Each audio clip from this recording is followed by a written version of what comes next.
Hello. What's up? How How's we everybody doing? doing today? Good. Beautiful Friday Yes. Yeah. Right. here in Everybody's Dallas, got some at least new, for now. almost everybody's got some new backgrounds. Big update. Almost. Soon though. Almost. Yeah. Soon, Felicity. I was Very prepping soon. myself for turning my desk. I was like, okay, so this is how it's gonna feel. Yes. Just Yes. joking. That's awesome. All right. Well, Thanks. I know we got a big topic for today. And I think it's going to be pretty helpful because we talked about it on our social call that we do for all of our AR funnel clients this week. And I feel like a lot of people got a lot of stuff out of it. So, decided to kind of dive into the different platforms that you should be utilizing as a coach from a high level perspective and going from there. So, why don't we start out, Mike? What do you think is the most important platform for coaches to utilize? I think hands down has to be Instagram for like 95% of people. And then I would say from there, either TikTok or Facebook, depending on your demographic, your audience. And then also say the follow up to that would be YouTube, depending on how great you are at utilizing those first two or three platforms. And because I do think YouTube actually has the biggest benefit and the most persuasive power, but it also takes the most consistency, the most work, and um, the most well thought out process to actually utilize it. Versus Instagram, it's like, hey, I can just post on my story. Yeah. TikTok, it's like just film this really quick and put it up. So my vote's Instagram. What about you? I would agree. I would agree. I think still that like TikTok, where you might still get like a lot more views over there. I think more business is done on Yeah, Instagram as far as like lead collection and stuff. They just kind of set it up better for that type of thing. Not a lot of people will go click on a link in bio in TikTok. yeah, Now, if we were talking about trying to sell a product, then I would probably say TikTok because with TikTok Shop and everything that they've kind of done there, it's so much totally. easier to just buy on platform very quickly. I think for easiest way to put that is for something that was a service base, it's not as great on TikTok because typically service is not an impulse purchase, right? It is going to be something that's a little bit more nurturing, has to be go involved. There's more of a sales process versus, this thing that goes on my shaker cup that's all shiny, blah, blah, blah, because somebody posted a TikTok about it. All of a sudden Hmm. it's like click, point, purchase, impulse. That's a cool little gadget gizmo. Doesn't require any thinking. My cards are on file. Boom, boom, done. Yep. So, e-commerce based, great for TikTok, TikTok Shop. They did a beautiful job of doing that. And then Instagram for more of the education side. And the truth is, in my mind, like when I go to TikTok, I am wanting to like veg out. Yeah. The last thing I want to do is think about something that is going to improve me, my life, or something. I'm trying to escapism. Right? I want to Hmm. laugh at something, see something wild, outlandish. Um, so I think I go into TikTok in this entertainment mode more so than I think about on Instagram, where it's people I know catching up with, learning something, being motivated by something. Facebook is more of your friends, Hmm. deeper connections, um, more heartfelt things are usually on Facebook as well. Yeah. Yeah, definitely. And I think more educational material like articles and that type of thing. There's a lot of you can post links directly in the feed, so it's a lot easier to do that on something like a Facebook and or a Twitter or a Threads or something like that. Yeah. But let's talk about the different type of content, right? So on Instagram, which you kind of named as your um, top platform for fitness Hmm. coaches to be focusing on, there are reels, carousels, stories, and live. All right. So let's talk Felicity a little bit about kind of how to utilize those different like what types of content should people be posting in those different vehicles. Yeah. So I like to think content, like, or the actual platform focus. So, as we all know, Instagram and Reels, that's where you are going to find your virality. So, if you post primarily Reels on Instagram, that's going to be your best option. However, on TikTok, yeah, Reel can go viral. It's a lot more likely just because of the algorithm. However, if you look at TikTok Reels versus TikTok Lives, we would more preferably want to go on a live there because a lot more people are going to come across that live. And the longer you are on that live, the more TikTok will push you, as well as, of course, views. But over time, you will get more eyeballs on your profile. So Instagram is definitely a lot more heavy on reels, carousels. I know you brought up, that's really big on Instagram as well. That's starting to take a more, I would say it's secondary to reels at this point. But I would say Instagram has reels and carousels. TikTok is definitely just lives and just constantly posting on there in volume. Mm-hmm. I think. What about stories? How do you utilize stories, Mike? Yeah, I want to hit real quick on what some of the Felicity said. It's the secondary here. So the Instagram Reels, right, or TikTok, the idea behind these is that they're going to reach majority non-followers, right? Mhm. So they're great for bringing people in, right? This is the fishing aspect. The carousel, for the most part, is going to go people that already actually follow you, just like an Instagram Live is somebody that already follows you, just like a story is typically somebody that already follows you. So these are going to be not viral as much as they're going to be your nurturing type of post, right? Transformation, things like that, where people that already follow you are going to see it primarily. So it's not something I want to go viral. It's something I want to make an impact with, right? That's the difference between TikTok Live, is that it's not just your followers, but everybody. And so that's why you see people doing like crazy stuff, because it captures somebody that has no idea who you are and gets you just hang around for a minute. Yeah. Versus you do that kind of stuff on Instagram Live, people are like, all your friends or followers like, what are you doing? You know, so it's a little bit different. So on the story aspect, my suggestion is always, hey, I want you to do between 6 and 10 reels a day, 6 days a week. You can you can rest a day to let the account get a break. However, 6 and 10 stories. 6 to 10 stories, yeah. And people's like, man, that's a lot. And it's like, well, what time did you get up? Take a screenshot, put something on it, ready to get the day started. What'd you eat for breakfast? What'd you eat for lunch? Like, it's really easy to just be the content versus create the content when it comes to stories. So many people think they need to curate content. And Brad Lee said it best at an event that we had went to, and he's like, you need to be the content, don't create the content. And so just showcase your everyday life in your stories so people can then, again, buy into you, what you're about, what you believe in. You know, where do you go work out? How do you work out? What do you eat? What are your macros? Like, what is your lifestyle? See, in a service-based industry, when you're selling something, people actually just want to emulate what you're doing because they look up to you. But if you don't showcase what it is you're doing, they have nothing to emulate. They can't see behind the curtain, and that's all they actually want. Social media is just nothing more than, I can't see you right now, but can you show me what your life looks like? Because I'd like to live a life like that too. Mm-hmm. And that's why we follow these people have these lavish lifestyles or this, that, whatever. Or somebody goes to Cabo and they're like, gets the most likes because people are sitting in their desk right now going, man, I wish I was in Cabo. Mm-hmm. Double tap. Like that, where you staying? Let me fantasize about me being there at the secrets and me going having unlimited ceviche. Like, that's what people want to do. And so if you don't showcase that, then they don't get to do that. And so whether it's about fitness or dog training, you need to showcase your day-to-day life of what it looks like in your shoes, in your story. Because you got to remember that people that follow you watch your stories, and strangers watch your highlights.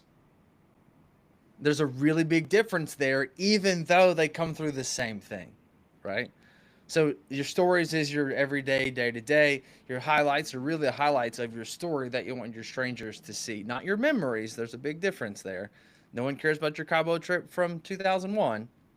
However, they want to see the testimonials that you posted, the good information, the question boxes that you put up that had really good answers to them around your service or your clients or things like that. That's what you'll put inside your highlights. Like, for example, a lot of the coaches that we work with, you can go see every month, every new coach that signs up with us, it's inside my highlight, right? You can also see like testimonials and client wins. I have one of those in my highlights. You get to see the best of the month, whatever's recent. You don't care about the results of somebody from 2 years ago. You want to see what's going on now, and that's why highlights need to be fresh and updated. But yeah, again, stories is just pulling back the curtain to somebody's everyday life. One big point that I think you made that I want to even just pull out of what you just said was people want to live vicariously through you. So the Hmm. more information you can put out about your lifestyle and what you do on the day to day, everyone is so dang nosy nowadays. So Hmm. think of that, like how nosy can I get people into my own life and post that on all of your stories? Because I Yeah, guarantee you, the more you post, the better off. everybody wants the tea. Exactly. Absolutely.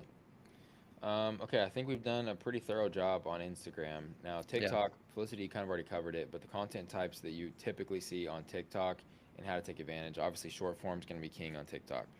Now, TikTok is trying to compete with YouTube in some various ways in that you can now post up to 10 minutes in Hmm. one individual video on TikTok. Okay. They're also pushing these longer form videos even harder because, again, they want you staying on the platform longer, right? So I would look at how can you post some of your maybe not even just 60 seconds to 2 minutes. Like start to post some 2, 3, 4, 5, even maybe 10-minute long videos on TikTok because those are going to get pushed more because they want that type of content to Yeah. start getting normalized on the platform. So that's a big thing to look at on TikTok. They also just recently introduced pictures and swipe pictures as well to compete with Instagram's carousels. So Yeah. those are Yeah. also Yeah. getting pushed even harder than normal short form videos as well. So if you can combine a trend, which trends are huge on TikTok, you need to be doing trends on TikTok. If you can combine a trend with one of those new things, so like a trend with a long form video or a trend with a swipe picture, those I've seen, like I've had different things where my average views on TikTok are anywhere between 500 and 1500 views. And I did a trend and a swipe picture one time and it got like 7,000 views immediately. So if you can combine those two things that kind of boost you in the algorithm, TikTok's really good about pushing and giving you the same chance to go viral as somebody that's got 1 million followers, no matter how many followers you might have. And then I like obviously, it. I agree with that. I think there's one thing that you said there I think is really important people need to hit on. Anytime a platform creates a new feature, you need to be on that like white on rice. Like you got to take action on that. So for example, Instagram, they have the like add me's, right? To where it's like you can tag add me and then you just add your photo to it. Those get a ton of reach because it's a new thing to the platform that Instagram wants all their users to use. And so if you use what Instagram gives you, if you use what TikTok gives you and it's new, they're going to reward you because they want more people to see that and use the new feature. It's like when a new car comes out, they want to give it to somebody that is famous who has a lot of clout because they want as many people to see that new car as possible. They yeah. want the exposure. Everything's not for sale. Some things become gifts so that we can actually get tons of exposure. So they're going to gift you views and gift you reach simply because you're using it when a lot of people aren't yet. So if you have the opportunity, figure out how to take advantage of it. It doesn't have to be perfect. It just needs to be used. Simple as that. Absolutely. All right, and then Felicity also hit on TikTok Live, which is huge. If you're a fitness coach, some free game to just go do on TikTok Live if you want to drum up more leads and more business. Go sit on TikTok Live, set up a whiteboard, or even just put a caption over your screen right here that says, put your name, gender, and weight, or sorry, age, gender, and weight in the chat, and I'll set your macros for you. And you just have a macro calculator up on one screen. When someone enters something into the chat, you just throw it in the calculator, tell them what their macros are, and tell them if they have any questions at all. Just go in your app, go into your link in bio, and book a call, and you'll help them out with how to actually hit those macros on a day-to-day basis. Mm-hmm. And we've seen coaches like explode their business by just sitting on TikTok Live for a couple hours a day, getting 10, 20, 30, 50 leads because a percentage of those people will all go fill out your application or book a call with Right. you, and then you just sell them because you just gave them free value on TikTok Live while other people are Yep. interacting in the chat. Super big kind of like thing that you can do there, some free game. And then lastly, let's talk about YouTube. Mike, how do you best take advantage of YouTube? I think YouTube is a nurture platform. I think more so than anything. Um, And when I say that is that there's not a coach on the platform that has a YouTube channel that's not really successful. Yep. And the reason is because people get to come and watch long form video. All right, you're going to learn more watching this live or this live recording than you would through any Instagram reel that we could potentially put out. And the truth is that at 25 minutes, that's equivalent to 20 to 25 reels of captured thoughts instead of full thoughts. So you can't really fully explain things if you just try to use the hooks and things like that inside your normal 60-second clips. So with YouTube, it allows you to nurture somebody and really flush out, an idea, or a theory, or your template, or your strategy or approach, right? So, for example, one of the things we put up, if you'll find our YouTube homepage, you'll see step-by-step walkthrough, 53 minutes of me explaining everything that we build out for a coach and why. That allows me to send that to somebody that's like, hey, what do you do? And then I can send that and be like, if you're doing cardio right now, you can just watch this video. It'll teach you everything you need to know about what we do and how we do it. Because there's a long buying process in 2024, and it's just ever growing longer because, well, trust is lower than it's ever been. There's more people scamming. There's more people trying to do this, that, whatever. I won't get into politics to any degree. However, there's just not a lot of trust. And so people want to see you speak. They want to hear from you. They want to know your cadence, your tone. Do we relate? Like, do I like your accent? Do I not? It's more so than just a picture, a post, a quick thing. People are able to really buy into. So an example of that, okay? So you book a sales call with somebody to come learn more about your coaching business. You can send them to your YouTube channel specifically to watch maybe some transformations of some guys that you've worked with, that you've done an interview with, that you talk back and forth on strategy and the hiccups and the pain points and how we overcome those as me, your coach, and the success that you've seen. That way, when they come to the call, they go, well, John lost 25 pounds. I need to lose 35. He was able to do this. I have those same struggles, so I feel really good that this guy is going to help me overcome those battles. But most people on the YouTube side, if they don't have one, they get a little afraid because, well, it's a little intimidating because it's more than just the 60 seconds. Like, well, I don't know if I can talk for 5 minutes. Like, well, the beautiful thing about YouTube is that when you're using it for nurturing, you actually just want to be real and authentic. I don't want it to be a production. And I try to give this example all the time is, would you rather watch a $2 million Nike commercial about new Jordans? Or would you rather see Jordan holding up the shoes talking for 30 seconds about the shoe? Of course, we'd rather see Michael Jordan talking about the shoe because it's him, it's real, it's authentic. So when you have that YouTube, like, you just want it to be unscripted to some degree and just be real. You can say, you can say, right, okay. You can even say, I lost my train of thought. Oh, this is where I was talking about. So I said that because, like, you want to have those interactions because you're not perfect. You want to show that you're real. And again, it's just to educate that consumer about who you are, not so much sell them on the idea of buying your product or service. So that's one way to use it. The other way to use it is to create virality stuff. So whether you're going to talk about, for example, the whole Jeff Nipper thing right now. Yeah. Right? Getting on and talking about the situation where people search Jeff Nipper and then your name comes up because of the title, what happened to Jeff Nipper? You put that in Google, and then because YouTube is Google, you can get some search traffic from that and people watch you explaining it. So there are ways to utilize it, just like Instagram and TikTok, where you see somebody basically doing a review of somebody doing a review on the video. They're just utilizing something of pop culture or trending or whatever's hot in the moment in the industry, using that and then leveraging it in long form, trying to steal views from people searching about what the heck is going on with Jeff.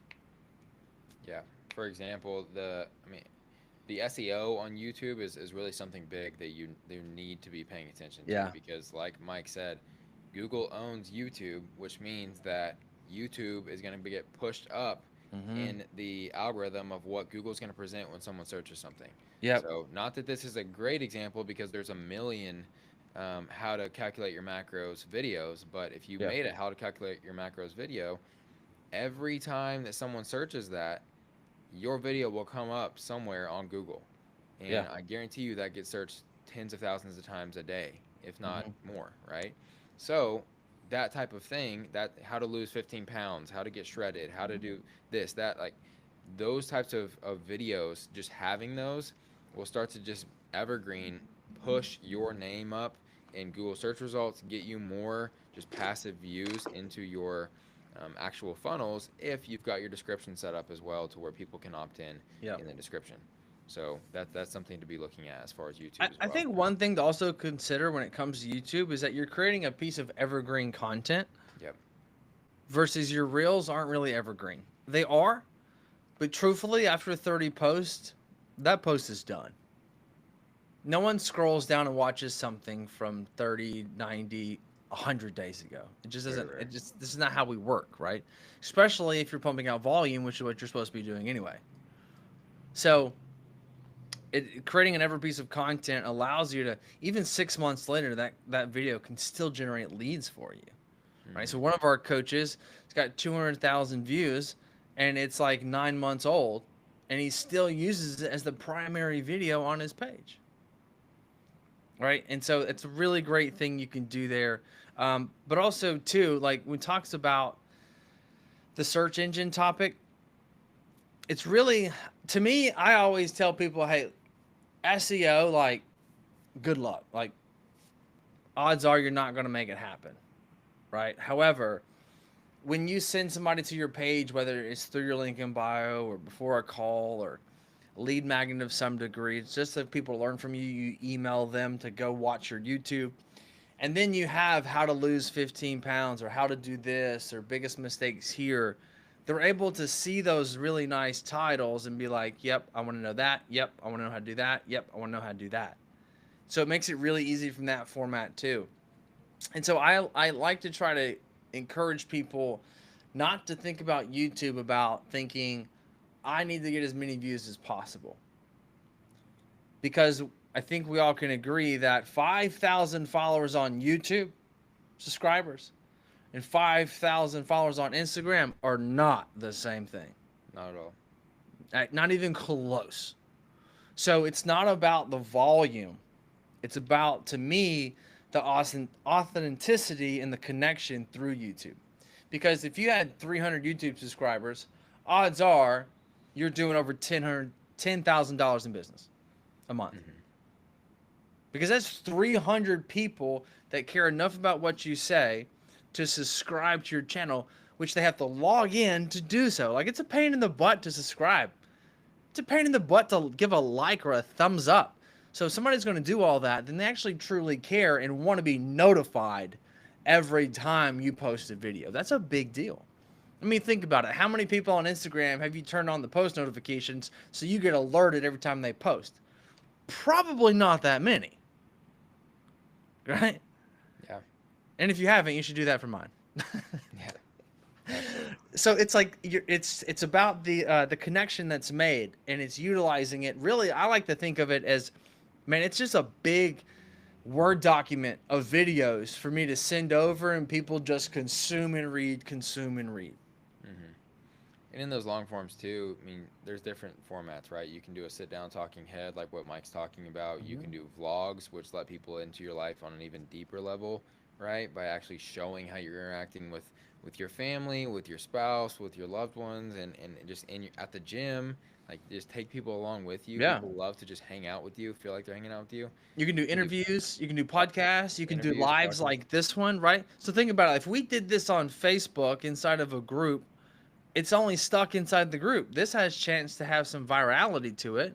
We can use this as something that we can use later, or it's an evergreen post that's like we're taking advantage and double dipping here, right? People can come in, ask questions, and then we're able to post from there. So for example, like Amanda here, right? She said, how many reels a day? How many reels a day you should post? So I would suggest one a day. But for Amanda, I also know like she's amazing, right? Like she posts content like it's going out of style. So she could do between 1 and 3 depending on the complexity of the reel. But um, it just allows you to utilize 2 types of content. And obviously shorts are something that's hot too, right? We haven't talked about that yet. But a short is really just the same as TikTok and Instagram. They're trying to push that out too. And we're finding that we're getting just as many views there as we are on TikTok. Mm-hmm.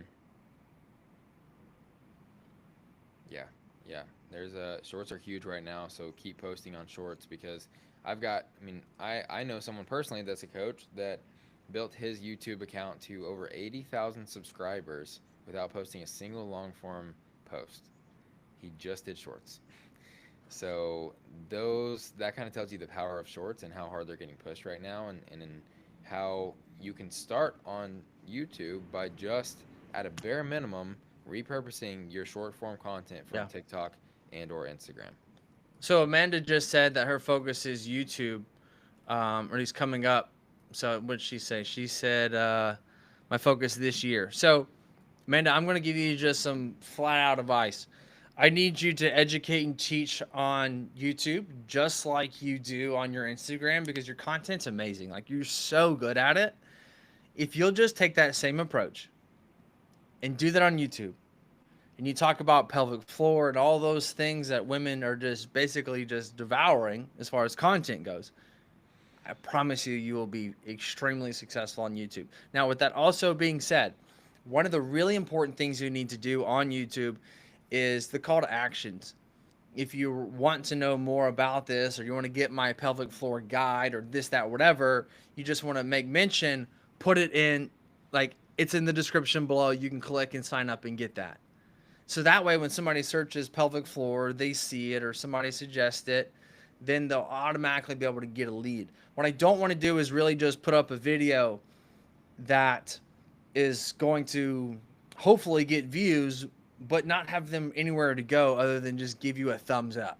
So we want to make sure that the captions that we have are driving them to a lead magnet, like your link in bio, for example, to get something for free so they can learn from you. Again, maybe they ran across your YouTube because it popped up when they search pelvic floor.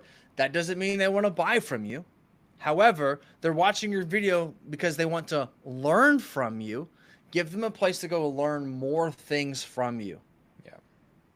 Every YouTube video can be its own funnel, the long form ones at least, because you can put a link down below in the description and you can tell them like, hey, if you want my free guide on exactly how to diagnose and cure, stop peeing yourself, and I know that's a lot of her hooks that she uses, right, is fix urinary incontinence, then you can go right down here and get this free thing just for watching this video. And then people are now, again, it's evergreen forever. 10 years down the road, you might still be getting leads from that one video on telling people how to help stop peeing themselves. Yes. Right? And it's a funnel. It's essentially the same as a landing page that you have a video on and you did a free training on a landing page. It's the exact same thing, except for now it's not on your specific platform, so people trust it more. And it's on YouTube, and now Google can search it, and it's just... It's a really great point you brought up, Baker, and I want to really hit on that. So basically what you're creating is a free VSL. Yep. A VSL, so it's a video sales lander. So basically, you have this video, and the description is the copy, right? Normally, you're going to send paid traffic through ads to a landing page, a website, for somebody to then opt in, name, number, and email to learn about what it is you do, and then hopefully book a call on the next page. That's pretty standard traditional funnel. However, what we're able to do now is the exact same thing, but the difference that Baker said is that it's not your platform. See, a lot of people, when they go to something that's xyz.com, they know that this person has a website because they're trying to sell me on something. But if it's on YouTube, I don't feel like you're trying to sell me. I just feel like you're just trying to educate me. So for example, when I search in how to use my new Sony a6600, I don't feel like the person is trying to sell me, as they're really just making a video on how to set the camera up. However, their lead magnet things they sell, oh, you want a tripod? Click here. Oh, you want a new lens? Click here. They're actually making money off all of those things. And I don't think, oh, you're just trying to sell me. I'm thinking, oh, I need that tripod because I have this camera, and I believe them as a good one because you just taught me for free how to set my camera up. Trust has been built. Let me trust all these other gazmos and gadgets that are going to help my camera. Oh, also, you have an editing software that you suggest too, and you have XYZ.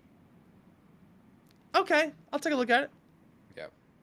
So it's just a different approach because I'm not in the buying mindset because I'm not on a website. I'm on a social media platform where I'm getting free content. Yep. Looks like Amanda's going to implement. So perfect. Sweet. Yeah, and especially in your field, Amanda, that type of long form education I think is going to do really well for you, and you can use it as its own lead magnet, just over and over again. It's like, do you want my training on how to do this, and this? And you just send them over once they give you name, phone, and email. Send them over this YouTube video, and the YouTube video itself is also going to be out there collecting leads for you on its own on autopilot. So, I think we kind of covered the majority of these platforms that we think coaches should be focusing on. Yep. There's one more. Yep, go ahead. We'll hit on it real quick. LinkedIn. I know Felicity kind of brought this one up last week. So LinkedIn is a platform that I find is hard. I say that only because it's so manual, and it's kind of one of those to where you got to constantly be making touch points, and it seems like there's so much automation out there now where it's just like constantly just getting messages from people that we all know that are fake. It is great for building relationships and networking with people, especially working in the corporate world. However, to me, I think it just lacks the social environment for me personally. And if you're somebody that doesn't work well on social media, it might be a great place for you to go. I think all personality types should focus on what works well for them. So for example, if you're more of an introvert, Facebook might be your best go. If you hate being in front of the camera, one, you're going to struggle in business, period. However, you should probably focus on copy as you develop. TikTok is not your place to go. If you're really good at talking to the camera and you're the one that talks to strangers and you don't even, no one's a stranger to you, and you're the class clown and you're the one that makes all the jokes and all the puns, TikTok's the way to go.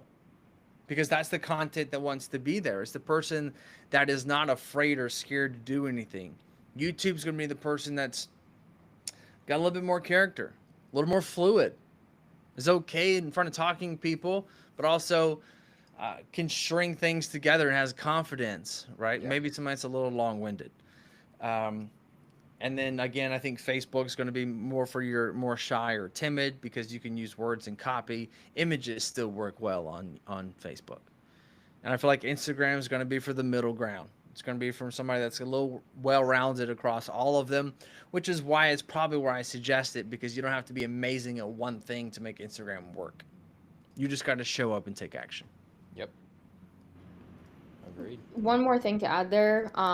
Also, just show up wherever your niche resides. It probably is going to be similar to where you want to reside anyways, whether that be like more so TikTok, Instagram, whatever. But with that being said, if you're able to tailor where you're posting majority of your content, at least to start in the beginning phases of your business, to a platform where your niche resides, like moms are going to be on Facebook. That's just like an established thing. Everybody who has a group that dedicates themselves to moms crushes it. And it's because all moms reside on Facebook. That's just normal. So you kind of have to think of that as well. Like, who am I trying to target and where are they looking, or where are they the most? Because you want to capture all of that attention. That's good. Yep. Love it. Thank you.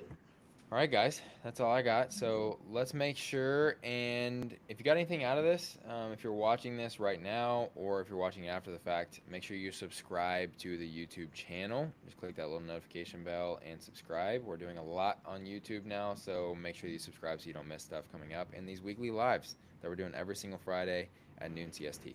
So Hit that Yeah. thumbs up. Appreciate it, guys. Until next time, keep crushing it. thanks, guys. All soon.